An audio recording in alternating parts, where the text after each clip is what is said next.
Okay, welcome back. This introduction to Pixellab 3. So we'll be looking at this third icon here. I will call it object icon. It deals with shape, pictures. You can see it's this icon I'm talking about. It deals with shape, pictures, and all that. So you see this a picture without background, PNG. It consists of text, but it's not an object. Let me use a different template. So this is an object too. You see, it doesn't work for text. Let's go back there. If you click on text, it will give you its basic icons. But if you click on an object, it will give you its editing icons or editing tools. So let's look at the basic icons first, or the basic tools. We have the sticker if you want to add a sticker, if you want to add a photo, if you want to add the drawing, a drawing you want to draw, the shape, use your bezier tool to create an object, and the arrow. Now let's click on this object. This is a lady. First of all, you have to reselect. If you want to replace this with another image from your gallery, see it was a sticker actually, so you want to replace it with another sticker. So if it's an image, it will give you an image option too. Then you can delete it. That's the next icon there. Then we have the crop. Yes, you can crop it, and there we go. You see the leg part which I've cropped, that is no longer there. Then we have the copy. We talked about that before. We have the put to front and the to back. Can put it behind and put it at the front. Then we have the position tool. We looked at that when we're looking at text. You can use it to move it around for accuracy purpose. We have the relative position tool. I can put it at the center. I can put it at the down part. You see there. So if I don't really want to stress myself and I want to carry out a relative positioning, I use the relative position tool. So there we go. And we have the resize. If you don't want to resize it with your hand, by holding this white point there and moving it like this, you can use this. This is a relative size too. When you enable the maintain ratio, this is it. Yes, it helps you to maintain the ratio, but if you don't, you can disfigure or distort the image. Then we have the color, and this will give the image a different color entirely. Let me use a shape to explain this. Let me add a shape. So see, I have a square here and bring it down here. I can add different colors to it to make up a background. Let's see how it goes. I'll put it to back, and you see there what that has done. So we used the color tool. I think I should get rid of the shape now. Okay, so getting back to this icon here, we have the texture tool, of which you can give the, instead of you using a particular color, you use a particular picture to fill it up. So you see it there. It's very nice when you use it properly. And we have the opacity. Sometimes I may want to put this at the background, and I will just faint it and put it there. It doesn't obstruct whatever I want to do around it.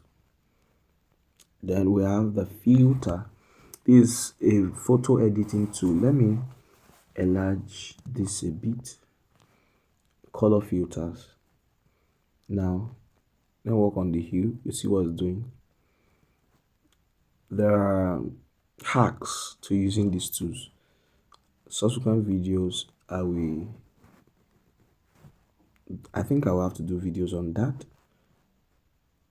then the brightness and all that. Then we have the stroke. We explain most of these during the text while we are looking at the text icon. So you can add a stroke, an outline to it. You see it's already there now. We have the eraser. Since it's a tool, you can erase some part of it, and there we go. I don't want that now. Okay, moving forward, we have, sorry about that,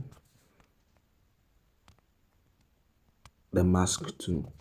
So similar to that of the text, you can mask the shape and eliminate some parts. You can work on it and edit it. For instance, you want to put it in a shape, that is, put this particular object in a shape. You can mask it to fit that shape you want to put it. You see I've masked it, and you see that it's a pretty and looking good. So we have the erase color. You can use it to delete a particular color or remove a particular color. Let me remove this golden color, you see there, or let me pick the purple. That was dark purple. You see, any color I pick and I erase it, you see it will be no longer there. You can see it now. Everything has to purple, and I can increase it and reduce the tolerance. Then we have the rotate tool to rotate the object. We have the 3D rotate. Yes, see, it gives a 3D rotation feel. We have the 3D to give the object a 3D feel. You see that. Then we have the perspective.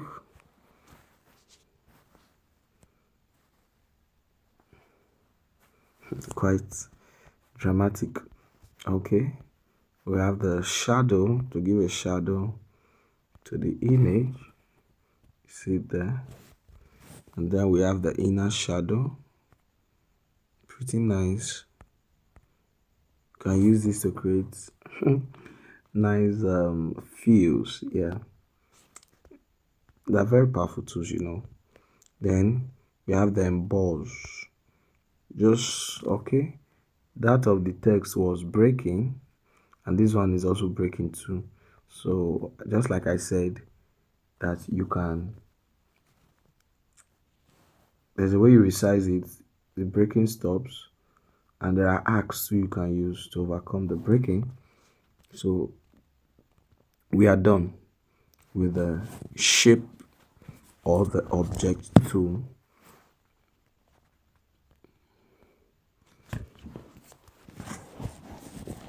I believe you've been able to get an understanding of the various tools. So moving down to the next icon here, which is the background icon. Let me delete this. So you can see that this particular background is from Pixellab. Now, the first thing you can do is to use a color, white, whatever, black, or you can make it a transparent background. Maybe you want to create a PNG. Then you can resize your background. We talked about this before. You see the various custom sizes. For example, you are creating a YouTube channel banner. You see it has been resized automatically. Then you can crop the background and say, okay, this is the part I want, and you see, boom, very nice. You can bring up an image from your album, or image from Pixellab first. Then this is from your gallery. Let's check the images Pixellab has. See, they have nice images here. Just suggestions. You can go move forward to your gallery to get good images, or from your camera. So let's move now to the last icon. The last icon here, I'll call it the effect icon. You can use it. You see the first two there is rotate, so you can rotate your work. You can give a vignette feel. Yes, this is a vignette feel. I use it sometimes for my designs. Oh yeah, a vignette feel, and there we go. Or you can give a noise feel. The next to the noise. Stripes. I don't really use this. The one I use here majorly is the vignette. Now you can increase the brightness of the entire design, not just the background, now the entire design. Take note. Then the contrast, you can work on the contrast, you can work on the hue, and you can work on the saturation. Okay, all right, I think with this we are done with the entire interface of Pixellab, introduction to Pixellab. Watch out for subsequent videos on how to manipulate backgrounds, carry out some magical stuff. I call it magical stuff because creativity looks magical. Making creative flyers and designs with your Pixellab.